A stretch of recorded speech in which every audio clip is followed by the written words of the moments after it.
No, les decía que quería agradecer la presencia de Eduardo Gamarra y nos acompaña en la reunión de esta tarde que está destinada a tratar las nuevas tendencias políticas en América Latina. Es empezar desde el norte de Sudamérica, donde tenemos dos grandes países que han seguido tendencias divergentes hasta hace muy poco tiempo, que son Colombia y Venezuela.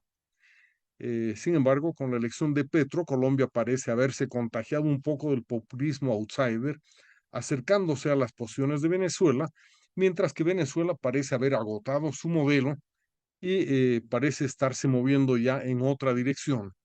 Hace muy poco ha habido una elección interna entre la oposición, donde María Corina Machado sacó un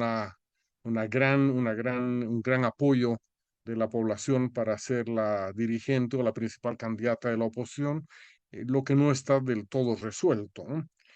Porque justamente por eso tal vez el gobierno de Maduro la tiene vetada para participar en las elecciones. Y Gustavo Petro parece haber sido debilitado en las últimas elecciones locales, donde se eligieron a 32 gobernadores y 1.100 alcaldes. El mapa político de Colombia es extremadamente complejo, pero en general los comentaristas coinciden en que Petro parece haber perdido apoyo en las principales ciudades y los partidos tradicionales parecen haberse revitalizado. Yo quisiera pedirles a los tres, comenzando por Ricardo Israel, cómo analizan estas situaciones, si encuentran algún vínculo, alguna relación entre lo que está pasando en Colombia y en Venezuela.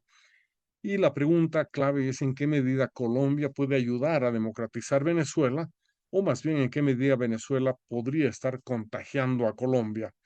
Le dejo el micrófono a Eduardo Gamarra, doctor en ciencia política por la Universidad de Pittsburgh y profesor de la Universidad Internacional de la Florida desde el siglo pasado. Es una manera de decir que está hace mucho tiempo también en la carrera académica, tiene un reconocido prestigio y es regularmente invitado también a comentar y analizar la actualidad en medios internacionales. Adelante.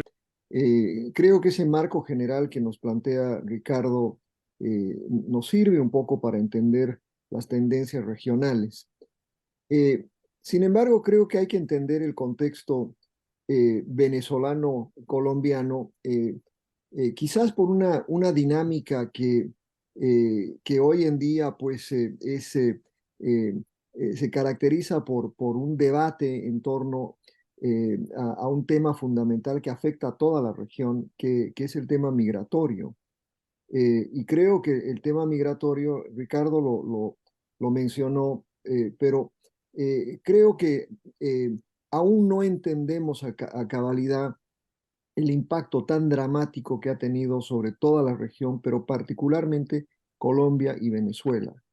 Y ahí uno puede, por ejemplo, ver cómo este tema de alguna manera condiciona cómo estos dos países hoy en día inclusive no solo se están relacionando con el resto de la región, basta ver los incidentes de la semana pasada con el partido de fútbol en Lima entre Venezuela y Perú, pero también, por ejemplo, en la forma en la que en la respuesta de tanto Venezuela y Colombia conjunta a Estados Unidos de pedirle a Estados Unidos un bono, ¿no? De repatriación, digamos, para que la repatriación de no, lo que ya se está dando en base a un acuerdo, esta masiva deportación que ya está sucediendo desde Estados Unidos. Entonces creo que es importante entender el tema migratorio como uno de los desafíos más grandes a los que se enfrenta toda la región y a los cuales parece que no tenemos una respuesta real. Acá en Estados Unidos estamos entre una opción republicana de todos los candidatos de Trump para abajo, de crear campos, no voy a llamarlos campos de concentración, pero campos de detención masiva y deportación masiva, sumadas a una propuesta inclusive de hacer una especie de filtro ideológico para futuros migrantes. Entonces, eso creo que de alguna manera podemos ser muy críticos de Estados Unidos, pero las reacciones, simplemente viendo lo que sucede en la zona andina, no voy a hablar de Chile ni de otros países, pero la reacción caracterizada al principio por una bienvenida a estos inmigrantes, seguida por la xenofobia colectiva que parecen tener todos nuestros países respecto sobre todo a la migración venezolana. Y ahí hay otro aspecto que al explicar las causas de la migración masiva, ¿no? Estos nuevos liderazgos latinoamericanos o viejos, no sé, ya tienen 2 décadas, explican la causa de la migración casi única y exclusivamente desde la óptica de el bloqueo norteamericano, como lo denominan los cubanos, o las sanciones excesivas sobre Venezuela. Y no, pues obviamente no hay reconocimiento alguno del mal manejo económico, del fracaso total del modelo económico, que ha contribuido en gran medida a esa expulsión masiva de hoy ya 8 millones de venezolanos a más de 70 países en todo el mundo. Entonces creo que ese es un tema que no va a desaparecer y es un tema que tiene una fuerte dimensión del norte andino. Antes, Mario, antes, ya no quiero escuchar. Perdón. Bueno, ese es el tema número uno. El tema número dos es el tema de la seguridad, seguridad y paz, si ustedes quieren, que también vincula a estos dos países de una manera extraordinaria. Creo, por ejemplo, que el secuestro del padre de Luis Díaz, este jugador que juega en Gran Bretaña y en la selección, eh, ilustra perfectamente el dilema que tienen ambos países y la enorme penetración que ha tenido el narcotráfico, el crimen organizado vinculado a agencias del Estado y vinculado inclusive a fuertes, a importantes funcionarios de ambos gobiernos. Esta es una característica verdaderamente importante de someter al análisis porque tiene un impacto no solo sobre cómo se gobiernan y se van a gobernar estos dos países, pero también tiene mucho que ver, por ejemplo, sobre el mismo proceso de paz. El presidente Petro decidió hacer algo que no lo habían hecho en los acuerdos de paz hace 7 años, que era incorporar a un sector de las FARC en las negociaciones y que ahora un sector bastante duro de las FARC y que ahora en este nuevo proceso se incorporan a las negociaciones y por supuesto las negociaciones fallidas con el ELN. Pero no estamos hablando de un proceso de negociación de paz dentro solo de Colombia. Este es una jugada, digamos, una articulación de estos grupos que están estrechamente vinculados al proceso venezolano. Y dentro de todo esto, por supuesto, también hay que ver lo siguiente. La producción de coca en Colombia hoy ha llegado a 300.000 hectáreas. Eh, Algo pues yo creo que pocos nos imaginábamos que podría llegar a suceder en un país como Colombia, que en realidad produce coca solo desde el año 90. Anterior al año 90, Colombia no era un país productor de coca de gran significado. Hoy Colombia con esa producción pues está inundando el mercado norteamericano con cocaína.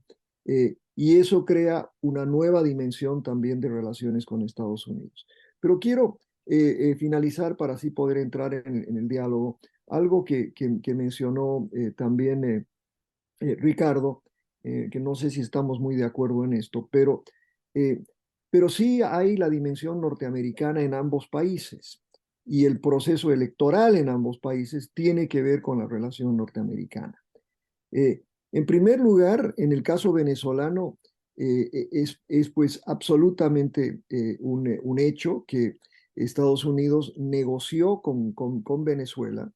Llegaron a un acuerdo por medio del cual Estados Unidos se ha comprometido a levantar sanciones, sobre todo económicas, afectando al sector minero y al sector de petróleo, con la promesa, ¿no?, de que todos los actores políticos podían participar en las elecciones.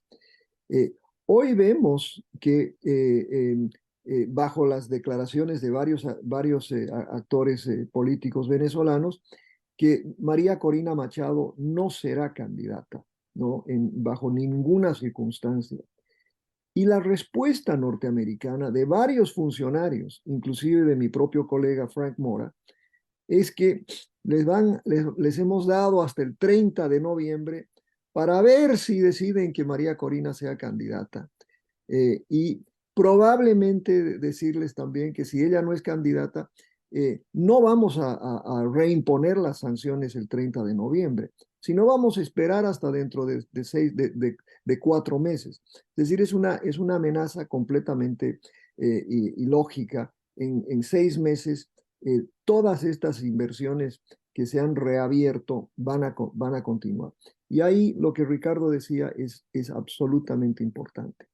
En el contexto electoral norteamericano y en una economía norteamericana que está relativamente bien, relativa al resto del mundo, pero con una urgente necesidad de mantener los precios del petróleo bajos.